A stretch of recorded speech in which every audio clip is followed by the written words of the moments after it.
Common question that we get from veterans is, do I have a future exam? Is my decision permanent and total? Those are the magic words. If you hear those words, those are good words you want to hear. Permanent and total. What does that mean, and how do you know if you're permanent and total? Well, permanent presupposes 100%. Now, if a veteran's receiving unemployability, they also can be deemed permanent, meaning there's no likelihood of improvement. Well, how do you know if your decision's permanent and total? Well, again, has to be 100% or has to be unemployability awarded. But other than that, the real kicker here is there a future exam on some of the conditions that were used to get to that 100% evaluation? The place you're going to look to determine this, sometimes it's not clear. If you don't see a thing suggesting there's a future exam, then it's typically going to be that you don't have a future exam and that the evaluations for those conditions are permanent. However, if you get into the rating decision, there's a section called the narrative, and it's where they kind of explain why they awarded what they awarded. You're going to go to the bottom of those explanations usually, and it's going to say, we believe there's a likelihood of improvement, therefore we have scheduled a future re-examination, or something to that extent. The sentence might be slightly changed year after year, but that's the substance of what you're going to see. There's a likelihood of improvement, therefore we're going to schedule a future examination. Typically they schedule those out 3 to 5 years out. Typically it's about 3 years. So when that happens, you're not going to receive a permanent and total evaluation. You might get the total, meaning you're 100%, but they don't believe it's permanent. When we always tell veterans, look, if you don't get the permanent status, meaning there's a future exam, it's incumbent on you to document the symptoms of that condition to show that they're not going to improve. And you can keep sending that to the VA, the Veterans Benefits Administration, or the Evidence Intake Center. You're going to keep sending, maybe you're going to do a migraine log or a diary, maybe you're going to do an acid reflux log, maybe you're going to do some other diary to demonstrate that the severity of your symptoms have not changed.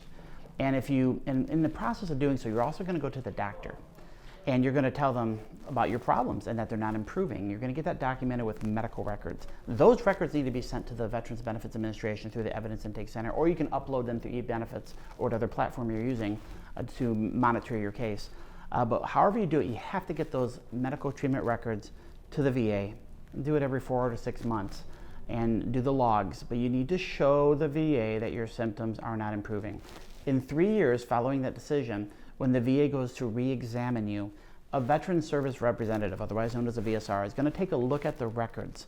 And if they see enough records there to show that there clearly hasn't been improvement, they typically won't even schedule the veteran with that future exam. They say that it would be futile because the records already show that he's not improving or she's not improving.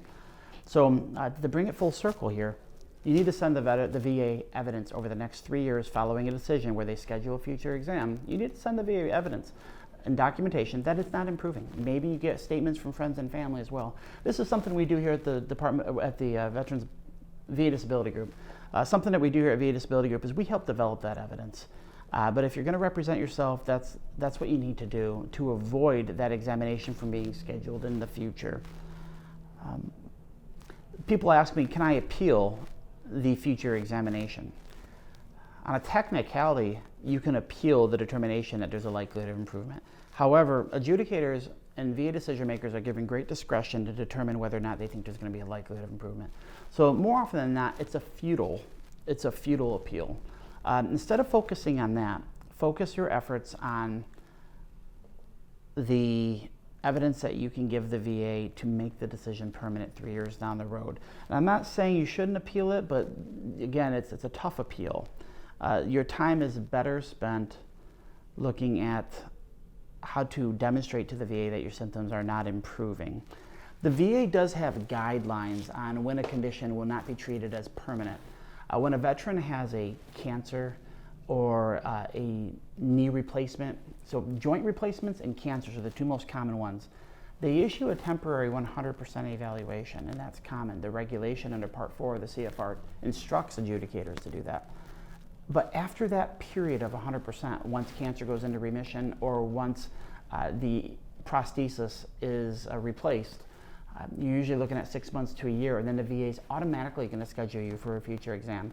So when you have something like a replacement or a cancer, it's common that the VA will not determine that you're permanent in total because there's a likelihood of improvement, because implants and replacements are intended to improve things, and because cancers, once they go in remission, aren't as symptomatic.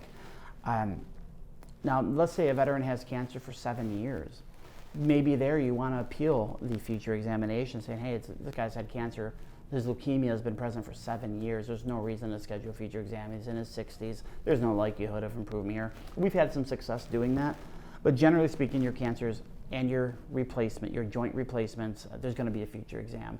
And it's one of those areas that it's hard to win on appeal. Another thing where you see future exams, where the veteran has a 10% evaluation, the VA in its manual rewrite, which is an internal policy helping VA employees understand how they're supposed to execute regulations. It's called the manual rewrite, but the manual rewrite guides adjudicators to not schedule future exams where there's only a 10% award. Additionally, the manual rewrite advises adjudicators to not schedule a future exam where the veteran's had an evaluation for 5 years or more. And then when a veteran is of an advanced age, there too, the adjudicators encourage and advise not to schedule future exams. So those are just some of many advisements and instructions that the manual rewrite instructs adjudicators and decision makers at the VA level to heed. I hope that helps. Again, the general purpose of this discussion is to talk about permanent and total status. One other thing that we tend to counsel people, we get to 100% that are permanent and total, is all the ancillary benefits that accompany a permanent and total determination. Specifically, you might have death DIC benefits, where a veteran is rated at 100% for 10 years or more, permanent and total, and that's important. Where a veteran's rated 100% permanent and total for 10 years or more, and then predeceases his spouse, the spouse is automatically eligible for dependency, indemnity, compensation benefits, and DIC benefits. Another benefit that accompanies permanent total status is dependents are eligible for something known as CHAMP VA, which is Civilian Healthcare something, I don't recall what the acronym stands for.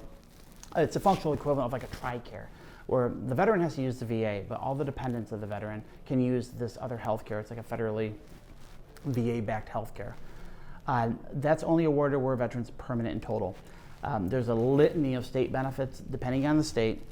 I'm not going to walk through all the state's benefits, but check your state VA benefits. Where a veteran is rated 100% permanent and total, in a lot of states now, the veteran is eligible for property tax exemption or other tax exemptions. Maybe you have to claim a boat, or maybe you have different personal properties, cars, automobiles. Depending on the state, property tax exemptions are often afforded by the states. There is also dental care. When a veteran is rated at 100%, this really isn't a permanent and total benefit, but if a veteran is rated at 100%, it can extend dental benefits to the veteran. And those are just some of them. One last one is DEA, Dependents Educational Assistance, where a veteran is rated at 100% permanent and total. His children and dependents, so his spouse and his children typically, unless it's an adult dependent parent, which wouldn't likely be the case, but his dependents are eligible for college. A stipend known as DEA benefits that will be awarded and paid to the veteran for college benefits. So those are the ancillary benefits that accompany a DEA or a permanent and total determination by the Department of Veteran Affairs. And we've explained how you determine whether you're permanent and total. We've explained the appealable aspects of a permanent and total determination. We've discussed maybe the proper response in a permanent and total determination of gathering the right evidence and getting it to the VA. And lastly, we talked about the ancillary benefits that can accompany a permanent and total determination.